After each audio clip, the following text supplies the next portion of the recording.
Hello and welcome to episode 6 of Down to Earth Convos Down Under. In this episode, Ali and I talk about the social dilemma, social media's positive and negative effects, and the importance of setting boundaries with kids and teenagers. Hey there, Brad. How are you over there in Perth, Western Australia? Doing fantastic, thanks, Ali. How are things over on the Sunshine Coast? I really miss those thunderstorms and the tropical climate. Oh, well, you are missing out on a lot right now because I have beautiful rain outside my window and it's been raining for the last 2 days. And I guess that's why everything's so lush and green over here on the Sunshine Coast, Queensland. I absolutely love it. Heaven on earth. So today It is. I wanted to talk about social media. I watched The Social Dilemma on your recommendation last night. And I really wanted to talk about, a balanced perspective, the positive, the negative. There's lots of good things to say about social media. You can find long lost family members. You can connect with employers. You can sell and buy things. You can communicate with friends and family. There's lots of information, be it misinformation or accurate. You can even say that the ads are a positive because they're so relevant and they're so targeted and they're so specific that chances are you probably want a lot of the stuff that you're seeing anyway. At the same time, there is a lot of negatives around the fact that it creates, disconnection between real people in the real world, between families. It contributes, I think, a lot to poor social skills, to people believing in wacky, weird crap, a lack of focus, a polarization in beliefs, lack of presence when people are, interacting with each other. It saps people's energy. Like you just kind of get drained scrolling, doom scrolling, they call it, because it's doom. It's not good for you. It's depression and anxiety. What do you think, Ali? Oh, well, you covered a lot there. You've touched on many things. I would say it actually eats your time as well. I think that one was left off the list. And also, one of the benefits to balance up straight on that one would be it also is helpful for creating new businesses. I mean, the millionaires are becoming multi-millionaires and the multi-millionaires are becoming billionaires, and in this incredible world that we're living in today. So social media has enormous, I don't think that the billionaires would be where they are today if it wasn't for our internet and our social media. Yes, and that's not coincidental that all those ads that you're seeing on your social media pages, they're not coincidental at all, are they? They're highly, the logarithm, algorithms or what have you, they know exactly what we want, what we do, our age, our gender, our location, whether we're married or not, what have you. So that is why I think that the Social Dilemma documentary that is featured on Netflix currently, I like to recommend that. And it was recommended to me by my 23-year-old son, which I thought was pretty cool because he said, "Oh, Mum, you got to watch it." And because we basically are the product, aren't we? We're little products out there that they're selling to. So I guess the negative side, if I'm being a little bit nasty in my comments, it would be like, yeah, it's sort of like they just want our money. Do they really care about us? I'm not so sure. I think that it's important that parents, I recommend it to parents, my clients, just jump on, watch the documentary, and that's what we're going to discuss a little bit today. What are some of your thoughts on the documentary? Yeah, I've got a lot of thoughts on the documentary. I think one is that I'm just a little bit too old to have been completely grabbed by social media. I spend, there's been different periods of my life where I've been, more heavily used it, more addicted possibly. But now I spend maybe 5 to 10 minutes on the Facebook news feed a day just because it's so crap that there's probably only a small handful of things, and anything that I'm really going to want to see is going to show up in those first 10 things. So I don't get stuck in that doom scroll, thankfully. Probably spend 5 minutes a day on Instagram stories. I don't understand how people can get sucked into the time sink of Instagram, but it's, different mentality, different way of using the platform, I guess. I do spend probably 30 minutes a day on Twitter, but I think those ideas, it's all just positive reinforcement in what I'm following, and driving points home that are important to me and help me in business and in productivity. So I think that contributes quite positively, and I can justify that. Maybe I'm addicted. And I spend a lot of time exchanging messages, but that doesn't expose me to any ads or any nonsense, really. That's just communication, pure communication with friends. So I think that's a little bit different. But on the documentary, yeah, I think it makes a lot of good points on what people may not realize, especially if you've not run Facebook ads before. If you've been into the back end, then you see all of the targeting data and options. So there's lots of value in that. And again, compared to what the Chinese social media platforms and channels offer, we don't have much data to work with at all. But if you take it just in the context of, in the Western world, in what the apps collect, yeah, it is a lot of data. It is a lot of information about you. And it is a lot about things that maybe you don't want big tech to know about you. So I think it does a good job at exposing a lot of those.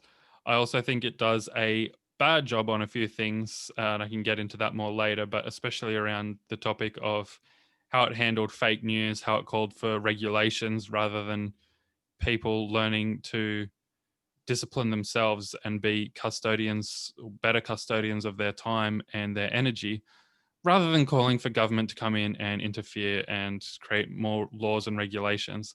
It's just people abdicating responsibility for their life. And I think that's very sad and not the right way to approach it at all. Yeah, well, that's some really good stuff in there, Brad. When you're talking about how difficult it is to have the self-discipline at, say, I'm an adult, imagine how difficult it is for kids once an addiction kicks in. And the addiction that Simon Sinek talks about, which I highly recommend people look up some of his work on social media and its effects on youth. So they say, like Simon talks about how a parent wouldn't give their teenager or under 18 in Australia, that is anyway, the key to the liquor cabinet, the alcohol cabinet, but yet they do not have any barriers or boundaries. I don't want to generalize. Some parents aren't aware of the dangers of addiction through social media because it releases dopamine, which is one of the chemicals that is the addictive. That's what's addictive, because they used to want to see the likes. So the girls would spend hours, no disrespect to the girls because I'm one of them. But what my biggest concern is our youth and how it is affecting our youth, girls and guys, both genders. And because I feel that, it's putting up one side of your life a lot of the time, where like, where's the bad hair day? I want to see the bad hair days. But I observe the youth on a daily basis, and I absolutely love them just, with all my heart. And what concerns me is when they dress up and they look absolutely stunning. And I just don't want them to feel that sense of approval is important, because I think that's actually damaging our self-esteem, that, worrying about what other people think. And before, I know that the change in regulation was for Instagram, for example, that some of our listeners may not realize that they were very prone to, like, they put up a photo. If they didn't get so many likes in a certain amount of time, they would take down that photo instantly. And that's why they took away the likes, so that they could not, so that their friends couldn't find out how many likes they had or not. They can see it themselves, but the world doesn't see it. So I think that was a good move, because, I'm not sure whether we're going to be touching on it today, but yeah, the increasing rates of anxiety, depression, and suicide amongst our youth is very concerning to me, and particularly with what the world is going through right now. So yes, alarm bells are ringing for me, and I'm grateful that my kids aren't, well, they don't seem to be. YouTube is a social media, for example, and we're very into that. But that is where YouTube's full of learning, and you can learn from masters and experts that we've done in the past. So there's definitely some really good things about social media. You can follow what you're interested in and learn more about that from the experts. So that's definitely a positive there. I'd like to put that in there. That is an excellent point. And I can relate to that on YouTube. I'd gone down a a path of just watching people play games for a long time while I'd sit here and eat dinner. And that wasn't contributing positively to my life. I think there's definitely a place for it now and then. And it was incredibly entertaining, but it wasn't contributing to me as a person. It was just entertainment. So I created a new YouTube channel, followed a bunch of documentaries. So I only get that stuff recommended now. And I feel so much better for it. I've watched about 4 hours of this series going into ancient Egypt. It's just so much more meaningful than watching the same people play the same games, make the same jokes. It's quite profound, the change that's had on my overall mood and energy. And I think getting into what it's doing to the kids, it's one thing to point the finger at big tech. They're definitely doing quite nefarious stuff. But I think there's a bit of a parenting crisis going on where parents really aren't parenting that much at all. It's not about being authoritarian and laying down the law, but it's about, I think, giving your kids enough love for them to not go looking for this validation and approval from randoms online. I'm not a parent, so fine, you can spit in my face. But if you raise a kid that ends up doing that, that's feeling disconnected, unloved by those around them, looking for validation online, then you've made a lifetime of mistakes that have led up to that moment. And owning that fact is an important first step, I think, to correcting it. And correcting it early or preventing it from happening in the first place means that there's a greater chance that the problem's kept at bay in adulthood. Yes, parenting strategies, that's definitely a controversial. We could have a whole podcast on that. And I'm a parent, and I realize that there is no parent guidebook, no rule book. We pretty much go in doing the best job we can. And that's our teachers, I believe, the most influential people in your life, whether you had your dad in your life or your mum in your life, whether both parents were there raising you or not, they are the most influential people in your life, and your grandparents. And it seems to be this cycle. So what I learned from my parents, I passed down to my children. And you've got two parents, and it goes, further back down up the family tree. So I believe that if I'm listening, if any new parents out there that have got young toddlers, or even parents that aren't, people out there who haven't become a parent yet, those first 7 years, the experts say, all the evidence is there, are the most critical years. They shape the child's self-esteem, and that is one of the core. I just believe everything comes down to that. I don't know. I just know that intuitively, that self-esteem is, the self-image that you have for yourself. Your self-identity is so important. So those years are formed in the first 7 years. So I'd highly recommend our listeners look up Dr. Bruce Lipton, the epigenetics specialist, and he's got some really great, beautiful YouTube clips on it.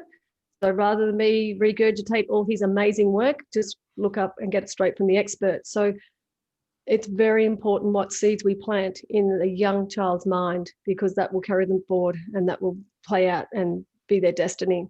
So for those that have already had those seeds planted and they're well into their teen years or beyond, it's those limiting beliefs around, other people's approval, which is one of the big things that are holding us back in this world. I believe that that's the reason why we're not out there doing stuff, is because we're just too worried about what people think of us. So I'm guilty of that as well. But I must say I spend little time on those platforms like Facebook and Instagram and what have you. But my biggest one would be YouTube, but I use it as a learning tool and a little bit of entertainment, but I just can't get enough of learning about the world and what's going on and from different perspectives. So, I would really want parents to be mindful of the time that their children are spending on social media in all different platforms. Snapchat, I know there's hidden platforms as well, so it gets really deep. If you learn that they have secret profiles, I know that TikTok is bad news. I've learned that through a very close friend of mine whose brother has spent 20 years in Hong Kong. And I believe that to be true, that is it's all data collection at the end of the day, but TikTok's a no-no for sure. So I just make sure that I share that with the youth and the parents that I come into contact with. All you can do is share and, pass on your wisdom. It's up to people whether they'll take that on or not. I very much agree on both TikTok and Snapchat. I think there's no good that can come out of those that you can't get through other avenues. without the degenerate garbage that's in there and pervasive on those apps.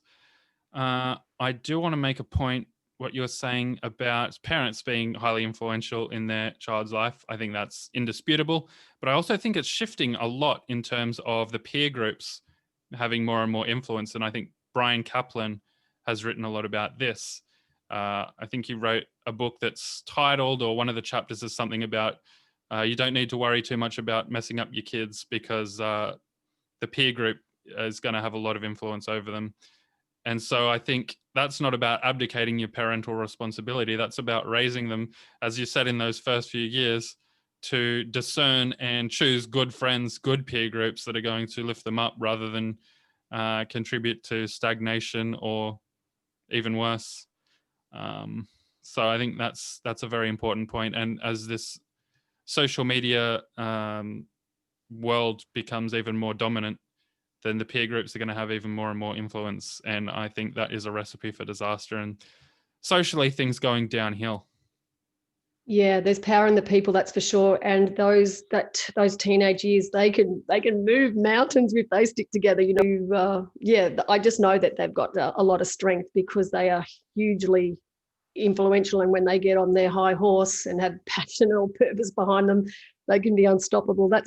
That's where I know that they've got that high spirit. So using it for good rather than not so good. I don't want them to fall in a heap over. We're just wrapping our kids up in cotton wool these days. You hear a few people talk about it. Years ago, when I was at school, we either came first, second, or third. You've heard probably many people talk about this over YouTube. I certainly have.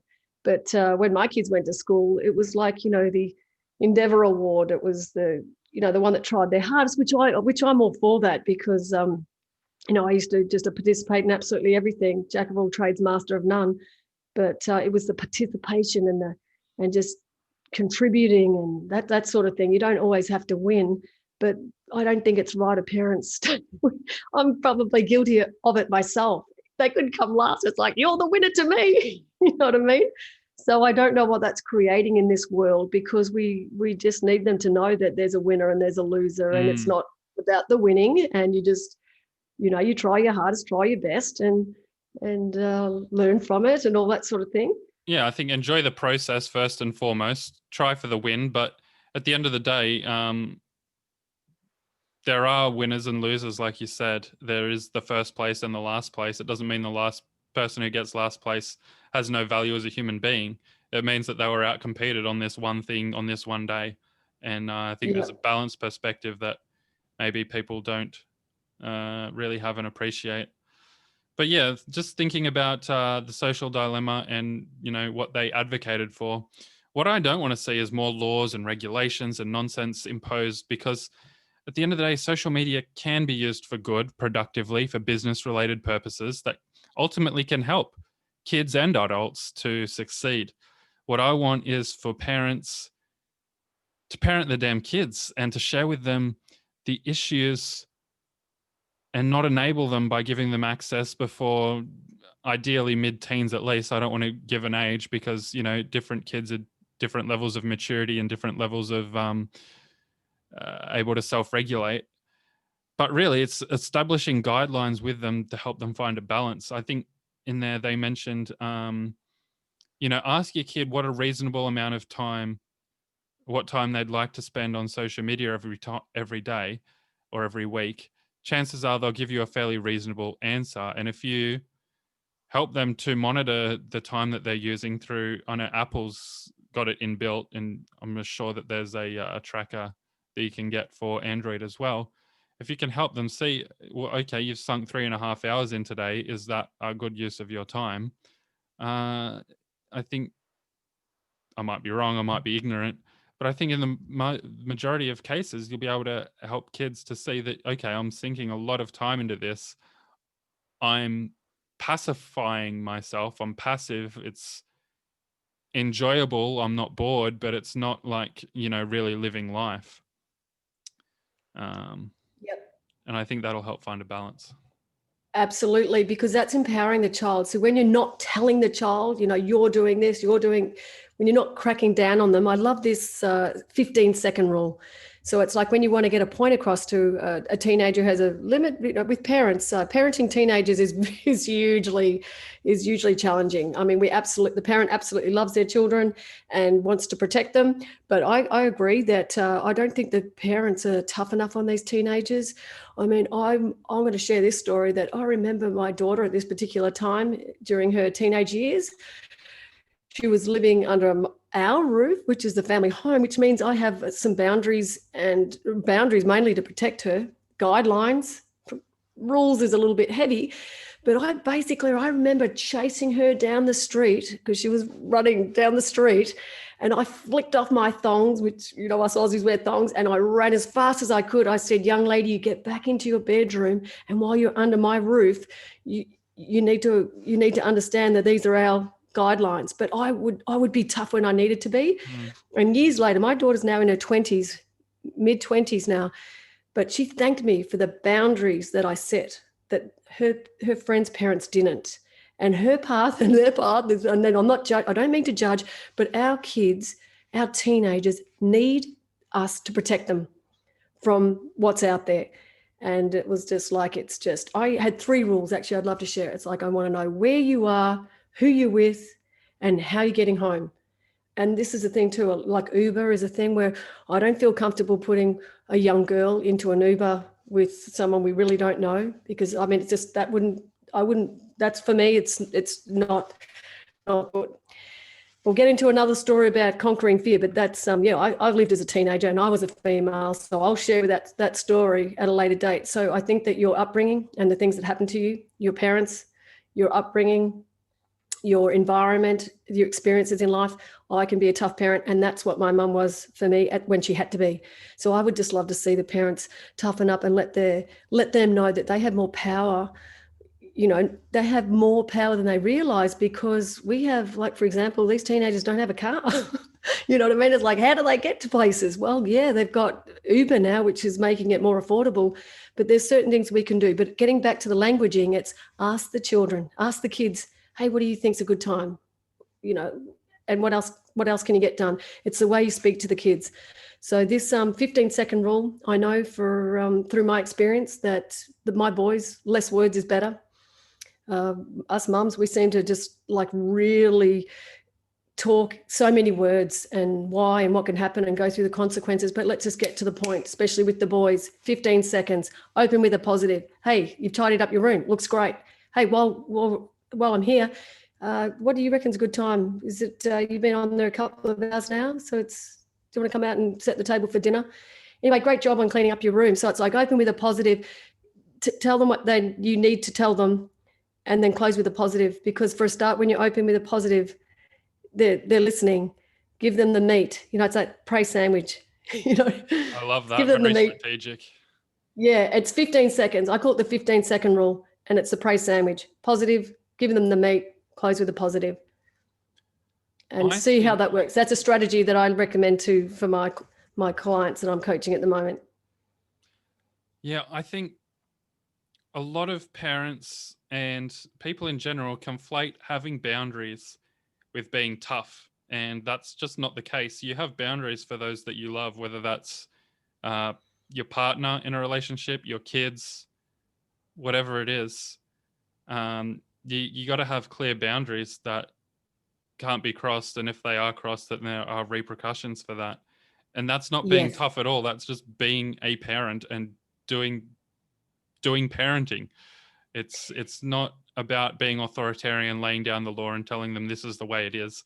Like you said, you can have a discussion with them. If your child is reasonable, then they're probably going to prefer to make it a discussion and to engage. It's just one of the basic things that I learned in teaching. Did a teaching degree and taught for a few years, and one of the things that they stressed as important is at the start of the year when you're setting the rules, it's not a top-down approach, because the kids don't really respect that. It's a collaboration. It's like if you make it a process of coming up with the rules, or whatever you call them, rules kind of puts people off, the guidelines. The guidelines. boundaries. If you do that as a process with the kids, then there's a lot more respect for them and there's a lot more adherence to them than if you try and impose your own stuff, because there's a desire to undermine authority, right? Especially in teenagers. But if Yes, absolutely it's self-determined, then you can bet that there'll be a lot more, they'll stick to it better. Yeah, and a little bit more respect. It's that mutual respect, because we need to respect them. And they're adolescents and they're very challenging years. They're very powerful. They're very strong-minded. And putting it back into their court and empowering them to find new ideas. So one of my clients, who's a father actually, he called on me needing help with his young 14-year-old son who was spending enormous hours on the games, the battle one. What's it called? Royal. Do you know the game? I'm not sure. But it was Battle Royale is the genre. Battle Royale. It wouldn't be the game, but it's those type of games like Fortnite. Those types of games. Yeah. So he had a 14, 15-year-old son, and coming up very highly academic. And the parent, he had aspirations for his young child. He was academic. His dad's academic, a professional. And I was just reminding him, it's like, well, what does your son want? And what are his aspirations? Because often parents want to live their dreams through their children and fulfill the dreams that they didn't fulfill themselves. This is, a little bit, I'm not saying he's narcissistic parenting, but that's what happens in parenting. We want them to outlive our dreams that we didn't have, but they've got their own dreams. Exactly. Now, the thing is, we do need to discipline them, because it's about balance, and they need some fresh water and fresh air and exercise and nutritious food and friendships and connection and all these things to make them whole and healthy. So I'm all for that. But what happened was they brainstormed. I suggested with this particular family of having a talking stick. So it's like where everyone in the family got together and they had a chance to share and speak without interruption. So they go out in the garden, get a stick, the talking stick. And while that member of the family is holding the stick, they get uninterrupted time. They get to share. And then if you had a question to ask your particular family member, you'd write it down. You would not interrupt them in any way. And this gives our introverts a chance to share as well in a family unit. And what they came up with, so after my session finished, we reconnected the next time, and they decided that they would have an Earth hour, and they would turn off all technology. It gives me goosebumps right now. They turned off all their technology and had an Earth hour. So they related it and connected to their values of looking after the planet and saving the polar bears, all this sort of stuff. So it's quite amazing what a child will come up with if they're given the opportunity to share and empower them to find out, let you bring forward the solution. I'm your mum. I'm not happy with the hours you're sitting down, not breathing fresh air, you're not eating. So you have those guidelines. If the rule or the guideline is that we have a family meal together, we have a family meal together. I'm letting you know dinner's going to be at 7. Come out 15 minutes early, you can set the table for us. Get the kids involved. But that's another podcast for another day, because I love talking about participation and contribution, because that empowers that sense of belonging, and that's what it's about. So I would like to share too also that it's important that our kids get a grasp on this technology, because whether it's Snapchat or Instagram stories, whatever these guys are on, because in my own workplace, Brad, it has been such a challenge for us, because we all have mobile phones, because our business is over 30 acres. It expands over 30 acres over 3 different properties. So we need technology to communicate, and we have group chats. And what was happening, there was inappropriate things being said, bagging someone on the WhatsApp. So we had to address that. And then we just didn't know whether some of our, not just young ones, because this addiction is with older ones as well, we didn't know whether they're on social media or not. So we introduced this new rule where we handed the phones in, and they weren't allowed to have their phones. We just communicated before they'd go to work. We communicate at morning tea, after morning tea, or whatever it is. And that actually disturbed the apple cart. We had a resignation over that. We didn't know whether they're on Snapchat or what. And I can just see that this is a real issue, and it needs to be addressed.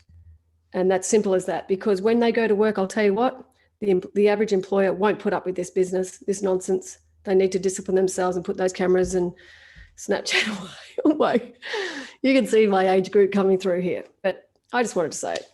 For sure. I think that there's a lot of sense in that perspective. There's also a lot of sense in if they had their phones with them, they could take photos and you could use that on the business social media. So there's a positive that's being lost there, but that's fine. Like you weigh it up, and if that's the cost benefit, then you've got to go with that.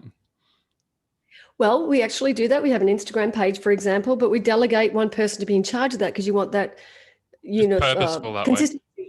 Yep. Yeah, and it's purposeful and it's deliberate and all that sort of thing. So, and plus we give and take a little bit, but when, even before social media came about, texting was a problem because when someone is at work and then they receive a personal text that disturbs them for the day, it just totally takes them off their game. And we've had people listening to podcasts and audiobooks while working. So we've had to step in and just say, that's like, you just... And I know a lovely friend of mine in Melbourne has a building company, and the secretary used to listen to audiobooks. I said, you're kidding me. It's just like, you're not paying them to read. I wish I could get paid to read. That's called a profession. You can choose that as a profession. But so I just want to share this with the world. It's like, really. Sorry, I have to ask, what's your opposition to them listening to podcasts as long as they're getting the work done? Because in my particular environment anyway, for example, because for this one particular person was a supervisor. So basically they're a leader. Within that business, they're a leader. So then what does that do? That creates the others listening to audiobooks or podcasts or YouTube or their own genre of music, which they would have on loudspeaker when they're walking past my office. It was a complete distraction. That's not cool. This is bringing out the other side of me. It was like, oh my goodness. And for a start, it's a breach of occupational health and safety in my environment because we have machines and cars and trucks and things. So it's just, honestly, their mind needs to be on the job. It's competitive out there. There's not many people looking for a job right now due to different, that's another podcast, but you know what I mean? I just think that you need to be on and just become an asset with that business. So just put your social media aside for the moment or use it of value to that business that you're at. And it's a temporary thing, like just do the best you can while you're with that job or your own business. For sure. So my key takeaways for this one would be parent your kids, do it lovingly. Doesn't need to be, authoritarian, heavy-handed, tough. It just needs to be you establish the boundaries and you hold them. And, if you consider that tough, then sure. But really, it's just about doing the right thing as a parent and holding firm to the information that you've collected and taken on and the way that you want your kids to be. Because, kids follow their parents' model. And so if you model living life in a healthy, balanced way, then chances are the kids will follow that. And for me, you mentioned games. My late teens, early 20s, I played a lot of games and I straightened myself out in the end. It doesn't need to come from the parent. But think about if my parents had been tougher on me, then I would have got myself together a lot sooner. There's opportunity costs involved in that. There's the compounding effects. So, got to think about the future you want for your kids and how you want them to get there. What about you, Ali? That's right. Well, just touching on that gaming, I know that there's some awesome skills that come out of those gamers, or whatever you guys were back in the day, the teenage years, because I have seen my IT guy, the fastest typer ever. And I said, wow, I had to comment on how full on he was. He goes, yeah, I just think that's all my gaming days. He's just incredible. So I know that there's always benefits. So that's a great point there. Yeah, leading by example is just number one. I would really encourage parents to remember that leading by example, it's always something that we have to be conscious of. It's not always easy to be the best person you can be all day long. It's just a balance of doing the best you can. And I want to make parents aware that to look up the ramifications of not setting boundaries and guidelines or getting your kids to help set those boundaries and guidelines and monitoring their time on social media and being aware of dopamine and the addiction side of it. So please jump online, parents, and listen to Simon Sinek. He's very engaging. He's a great speaker. That's one of my takeaways. And also, yeah, just you bringing back and just bringing us back into balance and reminding us that there's huge benefits. So everything's about balance, guidelines, boundaries, and doing the best job you can. But our kids need us more than ever right now in this changing world. This world is not going to be the same. With technologies here, it's here to stay. It's exponentially growing, and oh my goodness. So please value yourselves, value your data, everything that you're sharing. And remember that I didn't touch on this, but my little takeaway for parents would be, yeah, remind your kids, even if it's Snapchat, everything they put on there leaves a footprint. And their social media platform will be their profile, their public resume, if you like. So just be mindful of that. And don't be shy to step in and be the parent that you need to be. Thank you, Ali. Well, I hope that's changed some minds and got some people thinking about how they raise their kids and the role social media plays in that. All right. Thank you very much. I hope you have a great rest of your day. Bye for now.